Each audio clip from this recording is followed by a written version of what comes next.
ഏലീശോമയെ പരിശുദ്ധാത്മാവ് നയിച്ചു. അങ്ങനെ ഏലീശോമയ്ക്ക് ജ്ഞാനസം ലഭിക്കുകയാണ്.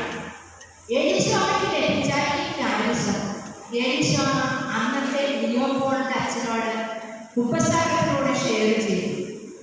അപ്പോൾ അച്ഛന് മനസ്സിലായി, ഈ സ്ത്രീയിൽ ഉള്ളത് ഒരു ദൈവവിളിയാണ്, ദൈവത്തിന് വേണ്ടി സമർപ്പിക്കുവാനുള്ള വിളിയാണ്.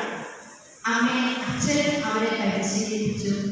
മകളാണെയും ഇവരോടൊപ്പം തന്നെ ഏലീശോമയുടെ ഏറ്റവും ഇളയ സഹോദരി ട്രീസയെ പങ്കുചേർന്നു.